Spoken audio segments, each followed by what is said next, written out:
കഴിഞ്ഞ ഏപ്രിൽ മാസത്തിൽ തെക്കുപടിഞ്ഞാറൻ ഇറാനിൽ വെച്ച് അമേരിക്കയുടെ അത്യാധുനിക F-15E സ്ട്രൈക്ക് ഈഗിൾ യുദ്ധവിമാനം തകർന്നു വീണ സംഭവത്തിൽ നിർണായക വിവരങ്ങൾ പുറത്ത്. വിമാനം വെടിവെച്ചിടുവാൻ ഇറാന് ലഭിച്ചത് ചൈനീസ് നിർമ്മിത മിസൈലായിരിക്കാമെന്ന നിഗമനത്തിലാണ് US അന്വേഷണ ഉദ്യോഗസ്ഥർ.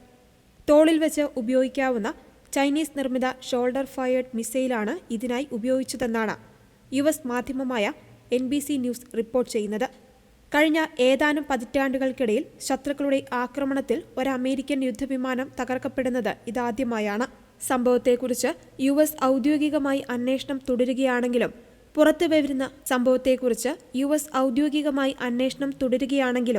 പുറത്തുവരുന്ന വിവരങ്ങൾ ചൈന US ബന്ധത്തെ കൂടുതൽ വഷളാക്കുവാൻ സാധ്യതയുണ്ടെന്നാണ് വിലയിരുത്തൽ.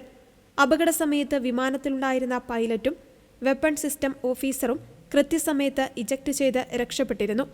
വിമാനം തകർന്ന് വീണയുടൻ തന്നെ പൈലറ്റിനെ 7 മണിക്കൂറിനുള്ളിൽ US സൈന്യം സുരക്ഷിതമായി കണ്ടെത്തി. എന്നാൽ വെപ്പൺ ഓഫീസർ ഇറാനിലെ സാഗ്രോസ് പർവ്വതനിരകളിൽ 2 ദിവസത്തോളം ഒളിച്ചിരുന്ന ശേഷമാണ് US രക്ഷാപ്രവർത്തകരുടെ അടുത്തെത്തിയത്. ശത്രുക്കളുടെ റഡാറുകളുടെ കണ്ണുവെട്ടിക്കുവാൻ ശേഷിയുള്ള അത്യാധുനിക വിമാനങ്ങളെപ്പോലും തിരിച്ചറിയുവാൻ കഴിയുന്ന YLC-8B എന്ന റഡാർ സംവിധാനവും ചൈന ഇറാന് കൈമാറിയിട്ടുണ്ടെന്നാണ് US രഹസ്യാന്വേഷണ വിഭാഗത്തിന്റെ സംശയം.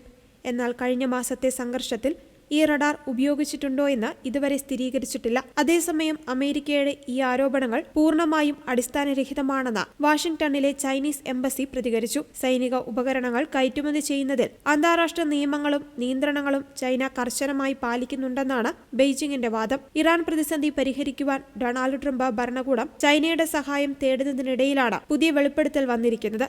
ഇത് വരും ദിവസങ്ങളിൽ ആഗോള രാഷ്ട്രീയത്തിൽ വലിയ ചർച്ചകൾക്ക് വഴി തുറക്കും.